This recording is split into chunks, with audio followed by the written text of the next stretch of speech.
Hi, my name is Seth Killian. I'm a co-founder of the Evolution Championship Series, better known as EVO. For those who don't know, it's a fighting game tournament, and it has extremely humble beginnings. It was basically a couple dozen of us in an arcade about 30 miles south of where we're sitting. Since that beginning, EVO has grown every single year since its inception. With no outside investors, no marketing, it's become the largest fighting game tournament in the world and one of the largest events on the entire esports landscape.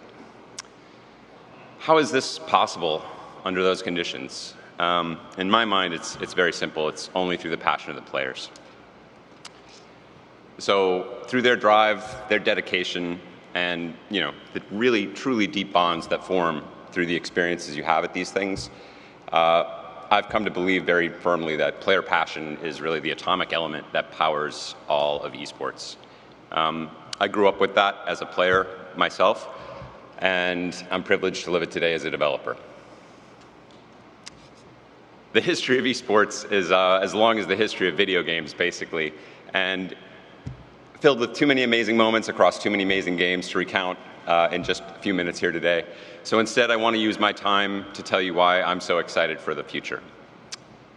Although the success of esports to date has been built on things like the internet, the spread of broadband, and new broadcast platforms like Twitch, in my view, the most exciting new development doesn't really come from a technology. It comes from a shift in the way we think about the games themselves.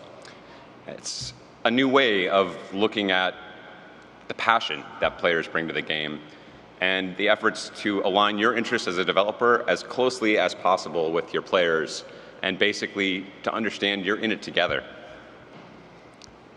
I call this shift the invention of the esports hyperdrive.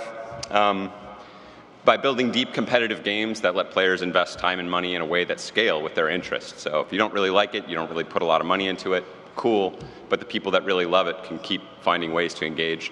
You can shift your profits away from marketing and invest back into the things your players really most want to see and trust in them to spread the word. I think this isn't simply a business model or games as a service. To me, it's an act of faith. It's faith in the depth of your game, faith in the endurance and reach of your players' passion. While many competitive games have been successful, it's the games using the hyperdrive that have pushed things forward in really a crazy new way. Games that pair their interests as a developer with the interests of the players have resulted in unprecedented long-term growth, basically defying everything the industry thought about sales curves and player engagement. So this is growth not simply as a gaming franchise with a bunch of games across years. It's growth within a single game. And instead of a big marketing launch followed by, the standard slowly declining player base, since the advent of the hyperdrive, we've seen single games that are able to continue to grow long after launch, and in some cases even accelerate their growth years after launch, which is, something we've just never seen before. The nice part about it is it creates an entirely new level of stability for the entire surrounding ecosystem, all of which feeds back into the game's success. And for the first time, this level of stability is turning video games from an entertainment into a way of life. It makes it possible for players to invest in the games in new, deeper, and even potentially lifelong ways. I think we may be witnessing the beginning of a shift in the lifespan of single video games from a few months or years, if you're lucky, to things more like a decade and potentially even longer.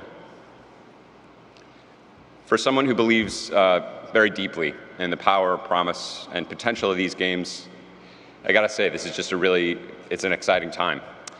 The history of esports, in my view, is the history of players trying to escape the gravity of a constantly changing landscape and attain a stable competitive orbit, to find regularity that rewards our skills and the financial backing to produce a stable world of competition.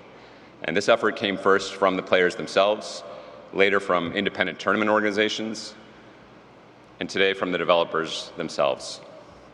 These developers, armed with the esports hyperdrive, can turn their player support expenditures into a true investment, an investment in their game, an investment in the future, and the shared project between developer and competitive player. My favorite part about this is that the hyperdrive is still a totally recent invention. This is a new thing. It's a young technology. And different people are building their own versions of the hyperdrive across developers and across genres.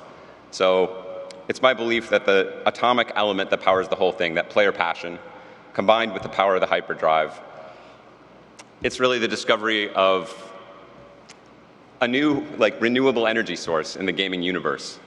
And as we improve it and harness the power of its positive feedback loop together, there are no more limits to how far we can go. Thank you.